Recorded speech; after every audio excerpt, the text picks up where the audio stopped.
Bonjour, bienvenue dans ce nouveau format HIT, Entrepreneur à table. Aujourd'hui, je me retrouve avec Christophe Veufray, qui est notre premier invité à la table du boucher pour une petite dégustation et surtout des grands échanges d'idées. Bienvenue à toi, Christophe. Merci Romain. Sans plus attendre, le format, c'est vraiment de se poser avec une petite dégustation, juste de quoi saliver un petit peu, échanger sur quelques produits du terroir, mais tout en discutant d'idées en même temps. Je sais que tu es grand expert du terroir valaisan, donc pas de produits valaisans, d'autres produits pour rigoler un petit peu et deviner. Mais avant d'aller dans la dégustation, est-ce que tu peux nous raconter un petit peu comment tu es devenu ce grand expert du terroir valaisan, alors qu'au début, tu étais plutôt un expert du recrutement? Voilà. Alors, merci Romain déjà de m'accueillir. C'est vrai que pour une première, c'est bien d'être là dans ce lieu que je trouve magique, parce que la bouche qui rit, déjà, le nom indique tout ce qu'il faut, c'est la bouche, et puis ça rit, donc c'est deux choses que j'aime beaucoup. Non, alors moi, mon premier métier, effectivement, à part un tout petit moment le métier bancaire, c'était le métier du recrutement, comme tu m'as dit, Romain. Voilà, j'ai appris mon métier dans une grosse agence de placement pendant 2 ans, puis après, en 88, j'avais 28 ans, j'ai ouvert une société de recrutement de personnel pendant 30 ans, où j'ai arrêté à 58 ans. Voilà, j'ai fait 30 ans de recrutement de personnel. Je sais pas si j'étais un doctoresse en recrutement de personnel. Ce qui est sûr, c'est que je voulais rester petit. C'était toujours ma phrase, c'est d'être meilleur dans un jardin que pas bon dans un pré. Donc j'ai gardé 30 ans une succursale sur Lausanne, et mon terrain d'action, c'était le canton de Vaud et la Suisse romande. Et dans le tertiaire uniquement, on y reviendra certainement après, c'était pas du tout dans des métiers comme on pratique les deux, Romain, actuellement. Ouais. Et du coup, cette reconversion dans le terroir valaisan, comment ça s'est passé? Bon, déjà, c'est sûr que tu me connais un petit peu pour savoir que l'être humain, c'est ma passion. J'aime l'être humain, j'aime l'humain. Et donc, pendant 30 ans ou 32 ans, j'ai vraiment axé mes recherches sur ce côté ressources humaines. Mais je marchais avec trois bidons d'essence, c'est le cas de le dire actuellement, du sans-plomb, du diesel et puis c'était du fuel déjà à l'époque. Mais ces 3 bidons d'essence, c'était la passion, le partage et l'émotion. Et ces trois axes, ces 3 bidons d'essence, je les ai encore pour que mon moteur continue à tourner actuellement dans un autre domaine qui est le commerce de détail, avec l'épicerie valaisanne que j'ai ouverte il y a 4 ans maintenant à Marteresset à Lausanne. Mais c'est toujours intéressant, c'est toujours voir du monde, c'est toujours séduire, convaincre. J'aime pas le verbe vendre. Je l'utilisais déjà pas dans les ressources humaines avec qui j'essaie de séduire un client, de rencontrer mon candidat ou ma candidate. Mais j'aime pas le verbe vendre, et j'étais déjà enclin à rester dans la séduction et la conviction de rencontrer la bonne personne. Alors maintenant, c'est complètement autre chose. C'est des produits. Mais c'est du commerce de détail. Je rencontre maintenant plus du tout des candidats, je rencontre des clients qui viennent chercher du terroir, en l'occurrence du terroir valaisan à Lausanne. Et je crois que tout le monde aura compris, c'est que je suis valaisan de Martigny. Je vais rebondir aussi sur le fait qu'il faut être fédérateur, mais il faut être aussi rassembleur. Il faut ne pas le faire par opportunisme. Moi, j'ai eu la chance de présider beaucoup de comités, mais des comités qui étaient soit économiques avec l'association suisse des cadres du canton de Vaud, soit aussi économiques avec le Lions Club à Lausanne, soit académique avec justement les anciens de Champitay, soit sportif avec les clubs de foot avec qui j'ai œuvré dans les comités. Tout ça fait qu'il faut s'investir à fond, même aussi dans les côtés fédérateurs, et pas que juste pour voir si la viande séchée est bonne, ou bien si le candidat est sympa, ou bien si c'est une belle soirée qu'on va passer. Il faut sur la longueur, rester sur la longueur pour faire un travail qui est vraiment utile et agréable, de voir vraiment sur l'ensemble de nombreuses années sur les présidences que j'ai eues. Donc c'est pour ça que ça sera peut-être un peu long, ma première approche, mais j'ai quelque chose en tête que j'aimerais dire surtout, c'est que le commerce de détail, si t'as pas cette passion, partage et émotion, c'est 3 facteurs qui sont hyper importants pour moi. Il y a 3 facteurs. Le premier, je pense qu'il faut que la nourriture, le produit soit impeccable. C'est ce que je vois autour de moi. Et chez moi, l'épicerie valaisanne, c'est bien sûr que du valaisan. J'ai 470 environ articles, plutôt références. Et c'est que du terroir valaisan. Ça, il faut vraiment que le produit soit excellent et soit vraiment au-dessus et du terroir et au-dessus de ce que peut proposer éventuellement d'autres surfaces. La deuxième, je pense, particularité pour que ça fonctionne le mieux possible, c'est le fait d'être tout le temps là. Et chez moi, ils veulent me voir parce que voilà, j'ai 60 ans, je suis valaisan de Martigny, donc c'est moi qui ai ouvert l'épicerie valaisanne, j'ai du passé, j'ai un vécu. Ils ont envie de converser avec le patron, et ça, c'est ce que tu fais certainement très bien avec ton papa ici à Boucherie, comme j'essaie de le faire le mieux possible, en tout cas avec l'épicerie valaisanne. Et puis le troisième facteur, je crois que et le dernier, c'est ce réseau, ce fameux réseau qu'il faut l'entretenir, mais il faut surtout l'avoir dès le début. Il faut pas essayer de penser qu'à 40 ans, ah ben oui, ah ben Christophe, il était quand même président là, il connaît plein de monde, ah ben moi je vais faire comme lui. Non, il faut que ça vienne un peu des tripes, il faut que ça vienne de toi, comme toi on en parlait hors caméra avant. Tu le faisais déjà à Saint-Gall, il faut que ça soit comme ça pour que ça soit fédérateur, connaître du monde et dans différents milieux et pas d'avoir trop de casseroles et voilà, aimer les gens. C'est 3 ingrédients, en tout cas, qui me paraissent assez importants. Bah, merci pour le partage. Voilà. Mais tu vois que je suis déjà passionné un peu trop parce que je cause beaucoup. Non, mais merci pour le partage Santé. de cette recette santé. Et puis maintenant, on va essayer de voir si le premier ingrédient, justement le produit, est à la hauteur. Donc on va partir dans la dégustation. Commencer par cette viande séchée, qui n'est pas valaisanne. D'accord. Et puis tu me diras déjà si tu vois une différence. Et ensuite on ira sur l'autre, qui n'est pas valaisanne non plus. Qui est aussi une viande séchée. C'est une viande séchée. Ça aurait pu être une vraie zola. Mais là, je peux prendre une viande séchée. Allons-y. Alors ça, c'est la viande séchée qui n'est pas valaisanne, mais qui est, bon, déjà la texture est super. La mâche est un tout petit peu fine pour moi. Elle n'est pas très séchée. Moi, j'aime bien faire de la mâche un peu plus importante. Alors, est-ce que je peux la goûter? On y va. Une bonne entrée en bouche, agréable, une finalité qui est pas trop astringent, qui est douce, qui est ample, qui est longue. J'aime bien. La seule remarque que je disais au début, il manque un tout petit peu de mâche, un petit peu plus importante. Et puis, mais autrement, je la trouve très bonne. Oui.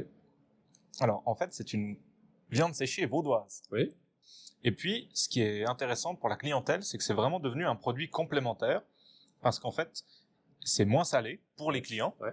Et puis, ils y trouvent quelque chose de différent. Donc, ces 2 sortes sur un plateau, ça leur permet d'avoir 2 expériences dans le même apéro. Et puis maintenant, j'ai une autre viande séchée qui est, je dirais, encore plus spéciale. On en a presque jamais. Mais moi, je trouve que c'est un produit qui vaut la peine d'être testé parce que c'est vraiment hors catégorie. D'accord. Donc, je te laisse. Pour les gens hors catégorie, nous deux, ouais, on doit avoir... Alors, je vais y aller. Alors déjà, oui, beaucoup plus fine.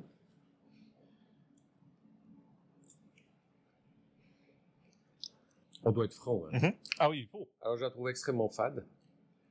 Extrêmement fade. Pas de longueur. Même, je me dirais, est-ce qu'elle est de bœuf? Je suis pas sûr non plus. Ça, c'est une très très bonne question. En fait, c'est pas un produit qu'on vend.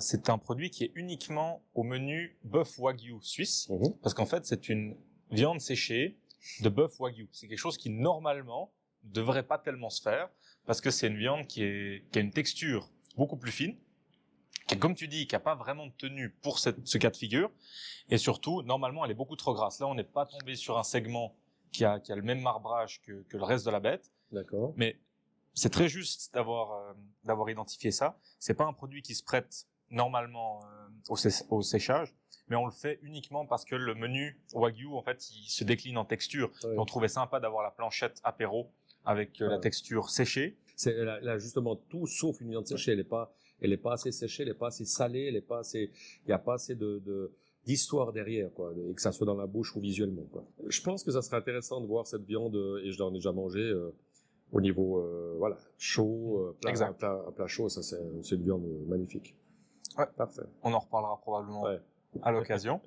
Pour la suite de la discussion, on voulait justement parler de ces métiers de l'artisanat de bouche, du commerce de détail, qui ont en général beaucoup plus de besoins, beaucoup plus d'offres d'emploi que de profils, que de vocations, que de reconversion dans ce sens-là.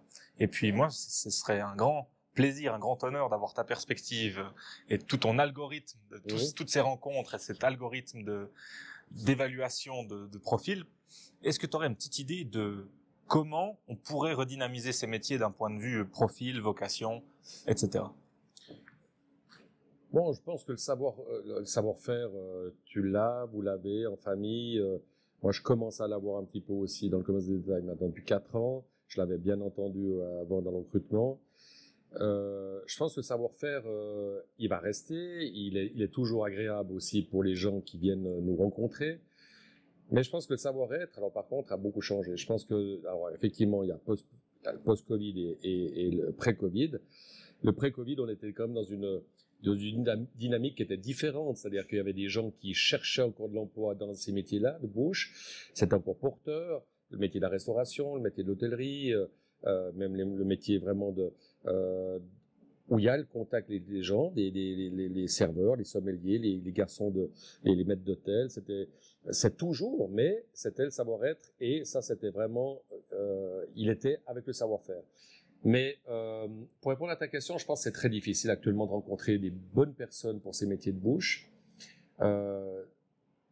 C'est dommage parce que c'est avec la bouche, c'est pas que là où on mange, bien sûr. On ingurgite de l'aliment avec la bouche, mais c'est là où aussi on cause.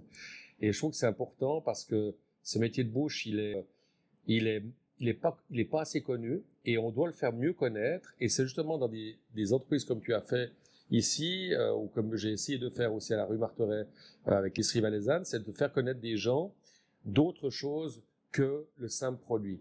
Mais il faut l'authenticité, il faut du pragmatisme, il faut des gens comme toi, un peu moi j'espère, mais en tout cas qui soient passionnés de nouveau, qui aient l'émotion. Par exemple là quand tu parles de ta viande, tu en parles avec émotion, tu parles vraiment avec passion, et surtout après il y a le partage. Là, nous sommes en train de partager un plat, on est en train de discuter, et ben c'est la même chose quand il y a un client, c'est le partage. Mais moi, j'ai pas eu la chance de recruter dans ce métier-là pendant les 30 années que j'avais avec Velcom. C'était surtout, comme je l'ai dit auparavant, c'était surtout du tertiaire. Mais j'étais déjà un client d'épicerie, c'est-à-dire un client de la bouche qui rit aussi. Je suis un épicurien. J'aime les gens, j'aime le produit, j'aime l'histoire derrière. Moi, j'ai besoin qu'il y ait une histoire derrière chaque produit. Ouais, tu vois ce que je veux dire? Il faut vraiment qu'il y ait une histoire derrière chaque produit. Ouais, c'est ce que je remarque parce que de base, tu vois, je suis pas du métier à proprement parler, mais j'avais depuis le début de l'entreprise un peu ce rôle pour propulser la communication et puis faire connaître. Tu vois, on dit toujours mon père il a le savoir-faire, moi j'ai le faire savoir ou je dois le faire savoir. Et puis, je me suis rendu compte, au fil des années, surtout depuis le Covid, où j'ai dû être vraiment plus opérationnel, qu'en réalité, pour vraiment mettre en avant, on peut pas tricher. On est obligé d'être en immersion, de comprendre les tenants et les aboutissants du métier, pouvoir quand même faire de la dégustation, pouvoir quand même raconter des histoires. Et j'ai l'impression, pour discuter avec d'autres bouchers, etc., qu'on a vraiment besoin de développer l'histoire du produit et toute la documentation qui va avec, de manière à ce que de toute façon, les clients, de moins en moins, finalement, ils ont le référentiel peut-être des grands-parents, d'avoir la différence entre le ragoût, le rôti, l'émincé, il y a peut-être moins ce référentiel. Ça ne veut pas dire que les gens sont moins intéressés, ça veut juste dire qu'il faut aller vers eux avec de la documentation. Et on s'est rendu compte que si la documentation, elle pouvait aussi être un peu ludique, ça passe mieux, et si elle pouvait aussi bien passer à l'interne, au final, le jour où le client qui a vu la vidéo et le vendeur qui a aussi vu de la vidéo, ils commencent à discuter, ils ont ce terrain commun. Non, mais je trouve que c'est intéressant, en tout cas, de faire cet exercice-là. Je te félicite parce que là, il y a tout. Il y a tout, il y a le partage, il y a la communication, il y a l'enthousiasme, passion, émotion. Et puis après, je pense que tu peux encore en faire encore un peu plus, c'est faire justement tourner cette caméra vers les produits qui parlent d'eux-mêmes, parce que tu vas voir le fournisseur, parce que je vais voir tes vaches, parce que je vais voir pourquoi tu choisis ce bœuf plutôt qu'un autre, pourquoi tu prends ce veau plutôt qu'un autre. Et puis moi aussi, je vois que le client attend ça. Il attend pas une documentation que tu présentes comme ça, mais il attend une documentation qui vient vraiment de la bouche, justement. Ouais, il y a cet aspect contextuel, on est tout à fait d'accord. Après, ce que je réalise aussi d'un point de vue aussi pragmatique, c'est que ce genre d'entreprises sont toujours très très limitées en ressources, et du coup, en général, que ce soit budget marketing, que ce soit ressources en général, alors nous on a de la chance parce qu'on le fait à l'interne. Mais il y a un différentiel très important entre tout ce qu'on pourrait faire et tout ce qu'on pourrait présenter, et puis la réalité du terrain où, comme tu le disais, le vrai commerçant, il est à son poste. Bien sûr. Il peut difficilement s'extraire pour aller documenter puis pour revenir avec. Et puis il a son poste, puis il est multifonction. Oui. Parce que voilà, il doit balayer, il doit faire la caisse, il doit faire les commandes, il doit faire la facturation, voilà. Mais ça on le sait. Là, on s'ouvre vraiment à Lausanne. Il faut que les gens reviennent vers nous. Il faut que les gens nous revoient. On doit les refaire envie. Il faut qu'ils viennent dans nos établissements, nous voir, nous passer un bon moment. Je dis pas qu'on doit faire du social. Bien sûr, je suis un Valaisan. On dit que les cafés en Valais, le jour où il y a plus de psychiatre, où il y a plus de psychologue, il y aura toujours les cafés. C'est pas faux. Parce qu'on a besoin de ce contact. On a besoin et c'est ce que je fais avec l'épicerie valaisanne. Je vois des clients maintenant depuis 4 ans qui viennent très souvent, on discute, il y a de l'humour, j'aime bien, là on le voit pas trop, mais j'aime sourire et j'aime rire, et c'est important parce qu'il n'y a pas que, il faut que le client parte avec un produit qu'il a aimé choisir lui-même, mais qu'avec un conseil aussi. Tu mets le doigt sur quelque chose de très juste, c'est de plus en plus difficile de faire déplacer des gens, même si on fait abstraction des problèmes, on va dire d'accessibilité de Lausanne en tant que tel, c'est difficile de faire sortir quelqu'un de sa routine, non seulement pour découvrir quelque chose de nouveau, mais aussi ça prend du temps, s'il faut se déplacer, s'il y a toutes les contraintes. Mon père m'a toujours appris que dans le commerce, si on peut enlever des contraintes, c'est probablement la meilleure stratégie. Mais malheureusement, on a toujours des contraintes inhérentes à l'activité. Et donc, c'est pour ça que j'ai cette perspective digitale. C'est le physique et le digital doivent travailler ensemble. L'expérience, elle est toujours fondamentalement physique, parce que je t'ai peut-être pas envoyé cette viande séchée par email. Mais probablement qu'il faut aller chercher un peu dans le digital pour motiver, pour inspirer et puis pour faire bouger les lignes. Ah ouais. Alors ça, c'est une très bonne valeur. J'apprends un nouveau mot ce soir et j'en suis très content. Mais c'est vrai que digital, tu dis. Exact. C'est vraiment, c'est ça. Mais c'est vrai que tant qu'on pourra pas manger avec un ordinateur, avec un mail, etc., il y aura toujours ce côté de métier de bouche qui sera important. Voilà, c'est sûr qu'actuellement on travaille avec Insta, on travaille avec Facebook, on travaille avec Tinder, on travaille avec LinkedIn, etc. Moi, je vois en tout cas que c'est important d'y travailler aussi parce que sur LinkedIn, tu es aussi, c'est une grosse force de travail que tu as aussi sur LinkedIn. Moi, j'ai eu la chance au début de commencer avec LinkedIn. Là, je suis je crois, à 17 000 contacts. Mais c'est pas des contacts comme ça pris au hasard. Avant, je les avais vraiment avec le recrutement de personnel. Donc, je matchais les gens et je réunissais les gens aussi avec LinkedIn. Mais maintenant, quand je fais un post sur LinkedIn, les gens regardent aussi, ou bien comme sur Facebook ou Insta. Mais là, la capsule d'un entretien avec une caméra, avec un homme, voilà, c'est pas du face-to-face, mais on sent qu'il y a des gens qui sont derrière, on sent qu'il y a des gens qui vont nous écouter, on sent que des gens vont sourire, mais on va faire envie. C'est ça qui est important. Oui, voilà, on peut passer déjà des étapes d'intérêt préliminaire, et ensuite, c'est notre but finalement, c'est d'inciter à venir pour la vraie rencontre, pour le partage, pour l'émotion. Voilà. En parlant de partage, j'ai des petits bouts de viande, toujours un peu dans l'angle séché. C'est un produit en recherche et développement. Ça n'est pas finalisé parce que on va dire que la recette, elle n'est pas encore commercialisable à ce stade, mais ça me fait vraiment plaisir de pouvoir te faire goûter ça parce que j'en ai acheté chez toi. J'en ai acheté chez toi, mais j'ai pas découvert la même méthode chez l'artisan qui l'avait fait. Donc, je t'invite à goûter ces petits morceaux un petit peu noircis. La couleur, effectivement, en tout cas, je l'ai pas chez moi, au niveau couleur, hein. Donc, c'est noirci par toi-même, hein. Voilà, c'est un processus pour extraire l'eau. C'est censé un peu caraméliser. On sent le caramel, effectivement. Alors, bien sûr, la texture, je reconnais tout à fait mon produit. C'est du jerk beef. Exact. C'est très bon. Il y a la protéine, beaucoup. Ça, c'est très bon pour ceux qui ont envie de faire un peu de sport en marchant et en s'oxygénant, en mangeant sainement.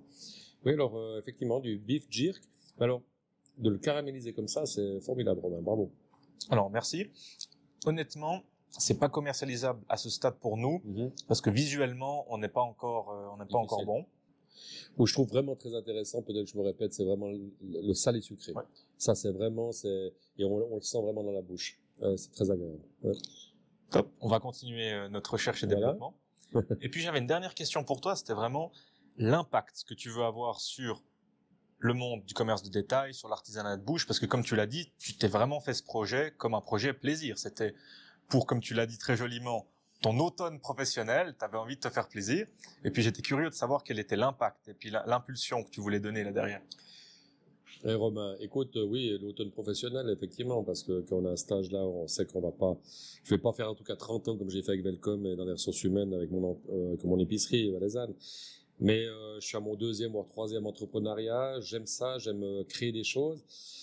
Là, je travaille plus et je gagne moins. Il faut être franc. Je fais plus d'heures et je gagne moins ma vie. Maintenant, je me fais plaisir. Oui, je me faisais déjà plaisir avec Velcom dans les ressources humaines parce qu'il y avait comme déjà ce matching et puis ce goal quoi. Quand tu présentes quelqu'un à quelqu'un puis ça fonctionne et puis que la personne va faire 5 ans ou 10 ans dans l'entreprise du client, bah t'en es très satisfait aussi. Et c'est pas que au niveau lucratif, t'es aussi satisfait au niveau humain. Et là, oui, effectivement, alors l'impact, bon, bah déjà, c'est de continuer à faire aimer les gens mon épicerie, c'est-à-dire les produits, mais j'ai une perspective aussi un peu de long terme parce que cette entreprise de métier de bouche comme je suis aussi ici chez toi, t'as envie c'est chaque fois une nouvelle histoire. T'as chaque jour, t'as des nouveaux clients, t'as des nouveaux produits aussi qui arrivent. Moi, je vais voir aussi les producteurs, je vais voir les achats. C'est moi qui fais les achats, donc j'aime bien aussi voir des nouveaux producteurs qui ont des nouvelles idées.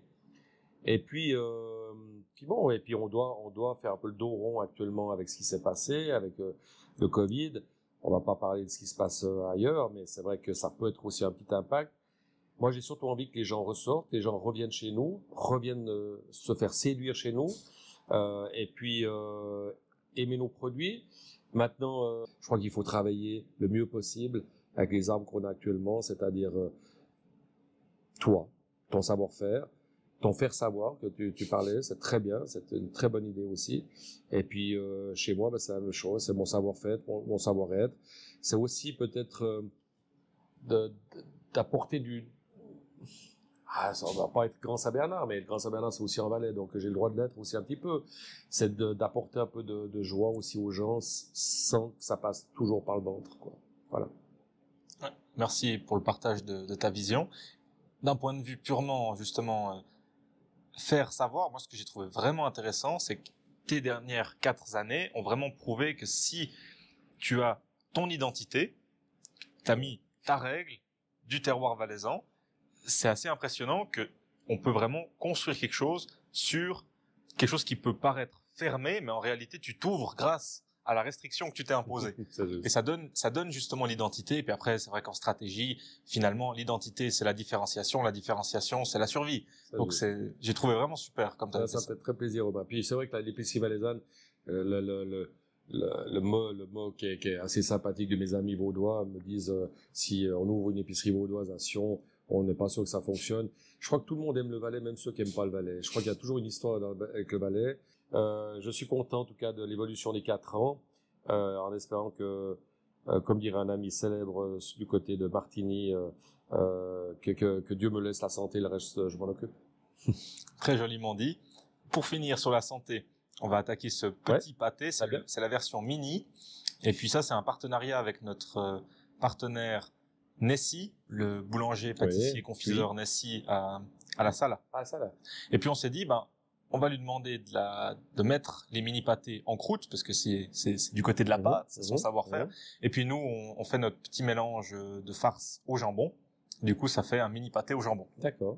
Donc, il y en a un qui s'est cassé malheureusement, mais. Donc c'est pâté au jambon. Exact, c'est exclusif mini pâté jambon. Il y a 2 éléments qui sont importants dans ce pâté, comme tu l'as dit, c'est l'intérieur, c'est-à-dire le jambon et l'extérieur, la croûte. Mais je dirais que le jambon est une belle trouvaille et je suis content et je vais même prendre un tout petit bout de jambon tout seul comme ça parce que je trouve que vraiment c'est très bien fait. Ouais, le jambon est formidable. Et puis la croûte est bonne, mais simplement qu'elle est un tout petit peu moins légère, que je m'attendais à être un peu plus aérienne. Mais c'est un bon produit. C'est aussi un bon produit. Non, pour l'instant, je mettrais la viande séchée vaudoise, parce qu'il y a encore les grisons, qui doivent certainement être bonnes. Mais voilà, le pâté. Et je mettrais mon petit bif jerk aussi en deuxième position avec le pâté.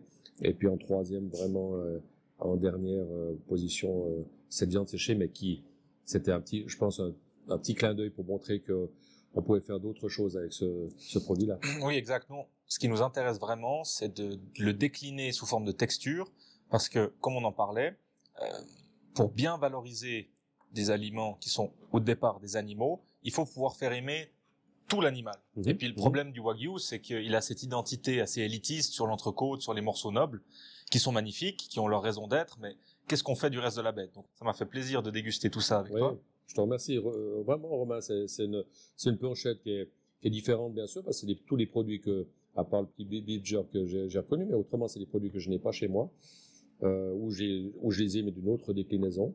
Et c'est toujours agréable parce qu'on, voilà, une simple, en guillemets, planchette te fait converser pendant un petit moment, quand même. Donc, c'est agréable.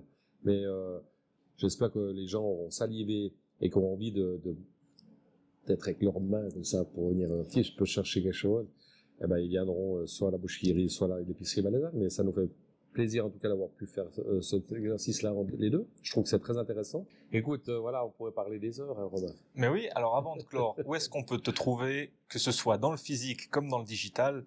Donne-nous un petit peu tes adresses. Physiquement, bon, on va pas me rater déjà. Hein. Je fais 92 kilos, puis je fais 1m83, donc et je vois que tu as aussi des jolis garçons, et puis bien battu aussi comme moi. Mais écoute, on peut me trouver, alors c'est Marthe Recette, hein, c'est pas loin du centre-ville, en face du Java, pour pas faire de publicité d'un restaurant, mais c'est voilà, c'est au fond de la rue Marteret. On peut me trouver aux heures d'ouverture, hein, entre 10h et 14h, 15h30, 19h30. Tous les jours, sauf le dimanche et le lundi. Le lundi, je fais beaucoup d'administratif et puis je fais mes achats en Valais. Et puis le dimanche, je me consacre à moi-même, qui est déjà une bonne partie. Et puis voilà. Et puis dans le digital, eh ben, bien sûr, voilà, Instagram, Facebook, sous Christophe Beaufray ou sous Épicerie Valaisanne. Et puis sous LinkedIn aussi sur Christophe Beaufray. Et je me réjouis que vous veniez, que ça soit physiquement ou virtuellement, me rencontrer. Je vous souhaite, en tout cas, bon vent et bonne dégustation pour les nouveaux produits. Merci à vous pour votre attention et on se fera très plaisir d'accueillir, j'espère, les premiers commentaires de « Je viens vous rencontrer parce que je vous ai écouté sur Entrepreneur à table ». Ce sera vraiment la petite victoire de l'épisode. Voilà. On se réjouit de ça. Et à bientôt pour un prochain épisode. Voilà, à bientôt. Bye bye. Bye bye.